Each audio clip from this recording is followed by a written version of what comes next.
Rank 1. The Shadow. The wheels of the transport plane hit the tarmac with a violent thud.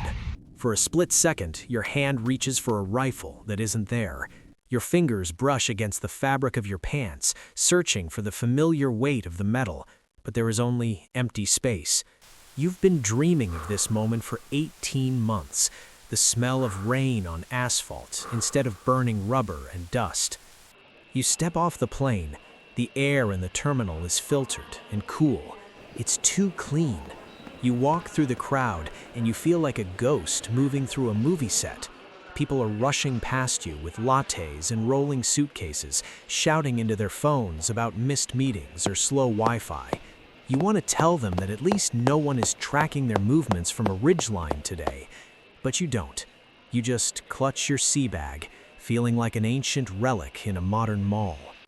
You reach your front door. The key feels heavy in your hand. Inside, the house is a museum of the person you used to be. Your books, your old hoodie, the smell of laundry detergent. You sit on your bed, but the mattress is too soft. It feels like you're sinking into a hole. You lay there in the dark, staring at the ceiling, waiting for the sound of a radio click or a distant engine. But there is only the ticking of a clock. You are physically home, but your soul is still standing watch in a dusty valley 10,000 miles away. Rank 2. The Outsider. 2 weeks pass. Your family convinces you to go to the grocery store. We just need milk and bread, they say. It sounds so simple. But as you step through the sliding glass doors, the world becomes a danger zone. The fluorescent lights hum with a high-pitched buzz that no one else seems to hear.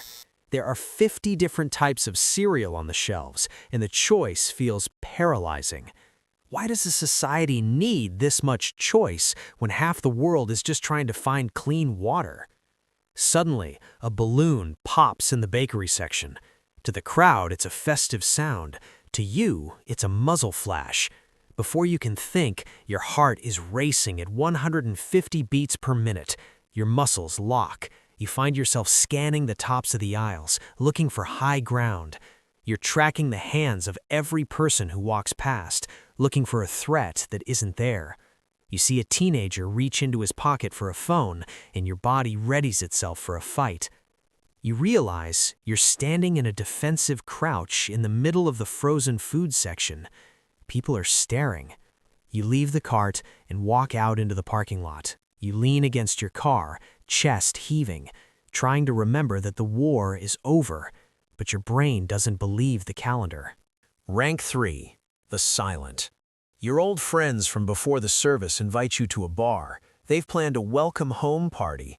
You walk in, and the bass from the music hits your chest like a concussive blast.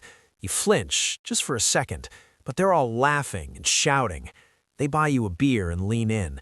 So man, what was it really like? Is it like the movies? You look at their eager, curious faces. How do you describe the 120-degree heat that feels like a physical weight? How do you explain the smell of a dusty road right before a storm, or the bond between you and the man to your left, a bond so deep that friendship feels like a weak, empty word? You try to tell a story about a stray dog the unit adopted, but you stop halfway through.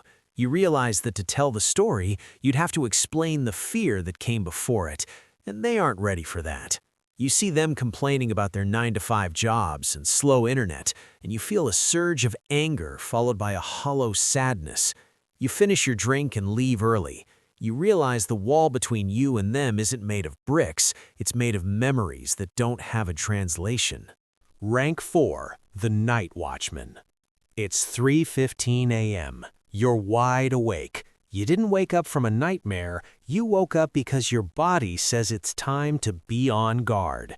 You walk through the house in the dark, avoiding the creaky floorboards. You check the locks on the front door, then the back door, then the windows. You sit on the porch and watch the streetlights. To the neighbors, you're an insomniac. To yourself, you're still protecting the perimeter. You miss the clarity of a mission. In the service, you knew exactly what your job was. Here, your job is to relax, and that's the hardest mission you've ever been assigned. You try to find a job. You sit in a glass-walled office for an interview. The manager talks about synergy and meeting quarterly goals. You want to laugh. You've led men through chaos where a single mistake meant someone didn't go home. Here, a mistake means a late PDF. You feel like a high-performance engine being forced to power a lawnmower. You feel like a relic, a tool designed for a brutal purpose that the world has now forgotten. Rank 5, the survivor. A year goes by. You're sitting in a park on a Tuesday afternoon. A car backfires nearby. You flinch, but you don't dive for cover. You stay on the bench. You take a long, slow breath. You look at your hands and realize they aren't shaking as much as they used to. You find a new routine. You stop going to bars and start working in a workshop. There's something healing about the smell of sawdust and the weight of a hammer. You find a veterans group, men who have that same look in their eyes. You don't even talk about the war. You talk about fishing or cars. But the silence in that room is different. It's a shared silence. You don't have to pretend to be normal there. You realize the old you didn't come back on that flight, and that's okay. That person didn't have your strength. You start to reclaim small joys, the taste of coffee, the color of the trees, sleeping until 5 a.m. You are learning to live in a world that isn't trying to kill you. Rank 6, the veteran. You still prefer to sit with your back to the wall in a restaurant. You still scan every room you enter. Those aren't symptoms anymore. They're just part of your story. You look at your old boots in the closet, covered in dust from a place that feels like another planet. You realize the war didn't end when the plane landed. It ended when you finally stopped fighting yourself for being changed. You walk outside into the morning light. You aren't a shadow or a ghost. You are a man who has seen the darkness and chosen to walk back into the light. You survived the deployment. You survived the silence. And now you are finally ready to belong. You are home.